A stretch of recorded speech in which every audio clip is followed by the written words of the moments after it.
What's up, Commanders fans? It's the off season, and we understand that in the off season, it's going to be a lot of rumors, and mostly because we have nothing else to talk about. And you're going to hear rumors that the Commanders are going to trade down. You're going to hear rumors that the Commanders are going to trade up. And what does it take for the Commanders to trade up? It takes things like getting rid of important people on the team.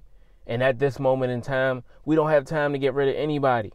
So we can dead that information about getting rid of Terry McLaurin, right?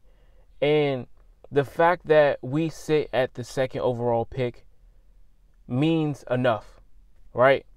We don't need to move up. We don't need to move down. And the reason we don't need to move up because we don't have any capital to lose because we need all of it. We have 9 picks, and those 9 picks are very crucial for us. Seeing as though we're rebuilding, we're coming up with a new team. We're starting from the ground. We have a lot of veterans. We have a lot of people that have been counted out on, people that have been released from teams because they want to move on. They're too old, or they are not just it anymore. So the thing is, we have used those people and we have taken those teams, players, and we feel like they have some type of value. I feel like what we have right now is really pushing us in the right direction to make it into the playoffs next season. And I know that's far-fetched. That's a little far ahead of where we are now to believe that we can make it to the playoffs. But the thing is, I think we can get there. But the thing is, who are we going to get to be our franchise quarterback? Seeing that we don't have Sam Howell, we don't have Jacoby Brissett, we don't have a starting QB that we feel very proud of, right? And somebody that we feel confident in to lead us to the playoffs.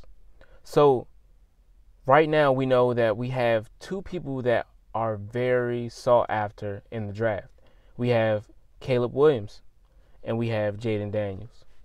We know Caleb Williams is going to be one of those people that, without a doubt, I think it's a 90%, probably 100% chance that he goes to the Bears. And that's mostly because the Bears got rid of Justin Fields. And see, at the beginning, before Justin Fields was traded, we all thought, okay, they were going to trade away their first-round pick and probably move back in the draft and maybe even still get a first-round pick, just move back a little bit and maybe pick a wide receiver like Marvin Harrison Jr., and then they would be fine in the first round. But what they did recently was trade him to the Pittsburgh Steelers.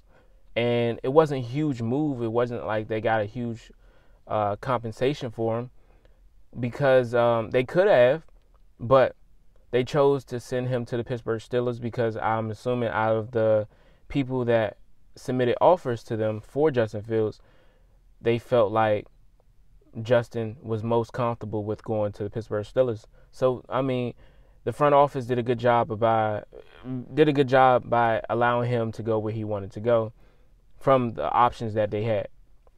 That's fine. But it's one of those things where we could tell that the Bears didn't believe in him anymore. And, seeing as though they already had got DJ Moore for him last season, that they were trying to, do even more for him this season. But they didn't, and they got rid of him. So now that we know they don't have him, it leaves room for us to believe that they are going, without a doubt, getting Caleb Williams. And now that we know they're getting Caleb Williams, we've been hearing that, it's not where Caleb Williams wants to go. Of course, everything is set up for him to be successful now, but they don't feel like Caleb wants to go there.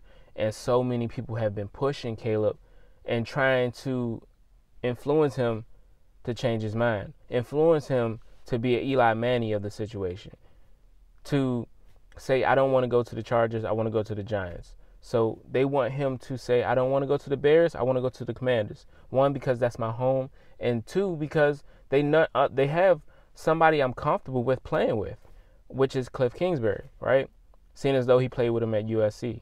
And he was one of his coaches there. So by me saying this is basically saying that every single day we're going to hear the same stuff. We're going to hear the same stuff that Caleb Williams might go here, go there. But we heard the same stuff about Bryce Young, and C.J. Stroud. We didn't know where they were going to go last season, but they ended up at the right spots. And this is a completely different season than last season because the Texans had everything they needed to be successful and to make it to the playoffs, whereas the Panthers didn't. But they wanted somebody to depend on in the beginning as a quarterback they can believe in, and then surround him with talent as the years go on. But for us and the Bears, we both have stuff that we're building, and it's not like one is better than the other. We both have something we can offer. It's a whole new organization for us. It's a whole new organization for the Bears. And where I feel about this situation is that Caleb should go to whoever picks him. I don't think he should be changing anything, trying to break the barriers and try to change things. Don't do too much. That's not how I operate. I don't think people should, overstep. Because sometimes I feel like if you overdo it, and say, for instance, he goes to the Commanders, what if the Commanders are not good? What if the franchise doesn't like Caleb Williams when we pick him? You see what I'm saying? So I think Caleb should just go to whoever decides to pick him and get him. Because one, for a fact, I know he's going to the Bears because the Bears don't have anything, and that's the only person that their fan base wants to get, right? And that's because they have the overall pick. But I'm just thinking, if we were to, for example, trade back. If we were to trade back, think about how our fan base, how that would affect the fan base. How that would make us feel like we don't matter. Two, you're not making the right decision. So we'll start to lose a little bit more trust. And of course, the fan base can't control everything, but they do play a role in how the players play because the fan base is who watches. The fan base is who talks about the games. So they are who you have to deal with at the end or the beginning or before the game starts. Before the games even starts. But it's just one small little thing to think about. But we know for a fact the Commanders are getting somebody. But I know for a fact they're not trading back because it's a necessity. We don't have anybody. And then us having new staff come in, this is something that needs to happen. And of course, I understand that I talk about this all the time, but it just keeps coming up. And I'm just thinking about it like, wow, like, I just want to make sure people know that without a doubt, we're getting somebody. And it's a lot of rumors about, okay, are we trading up? We're not.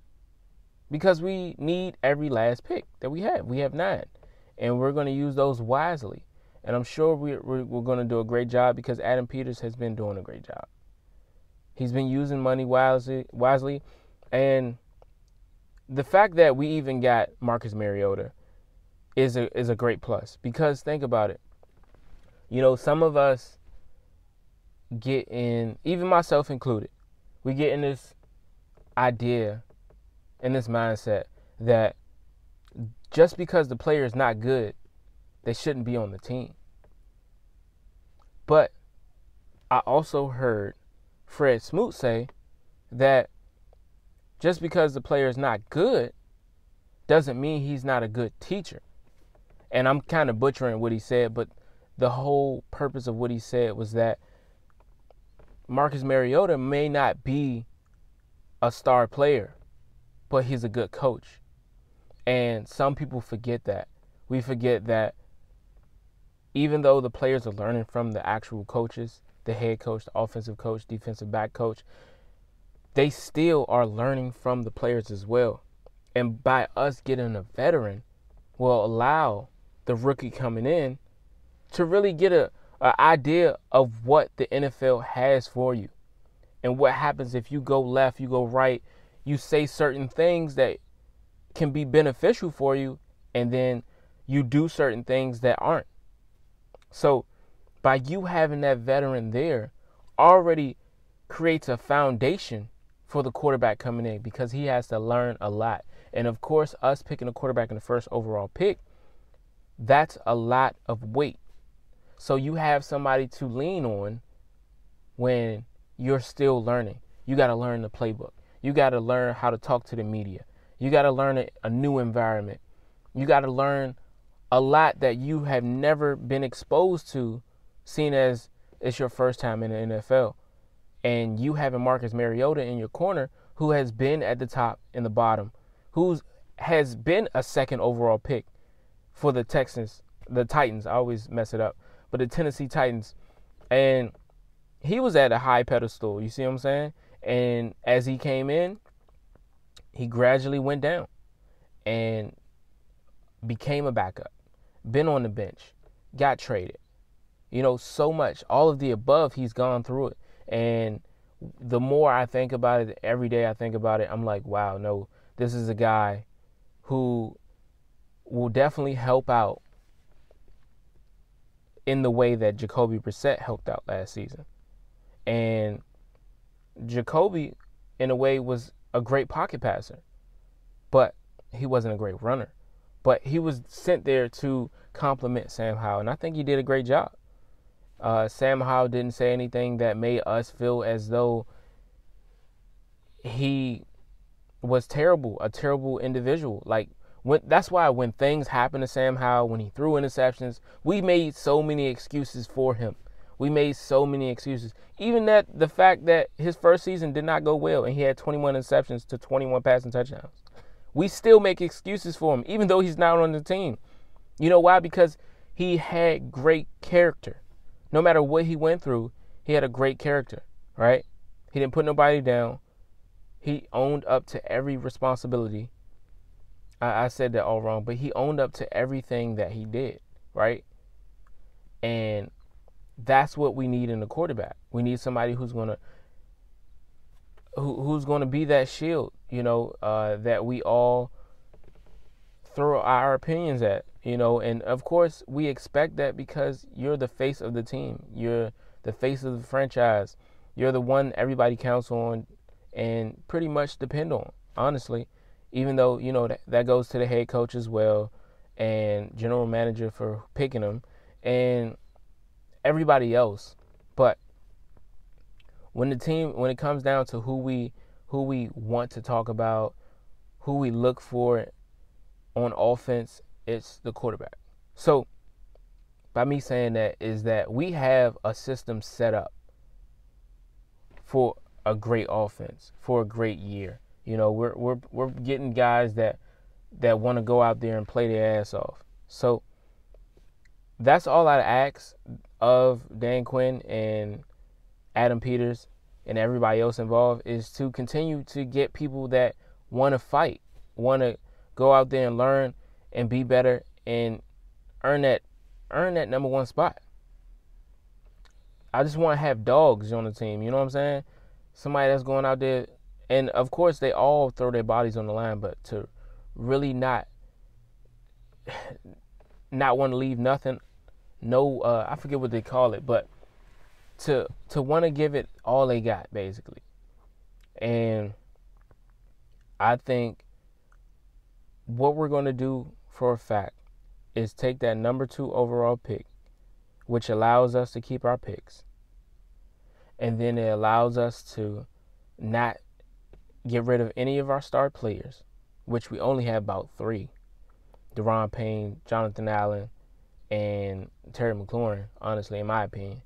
But it allows us to keep the people that we have, and then it allows us to grow and really make a huge impact for this season.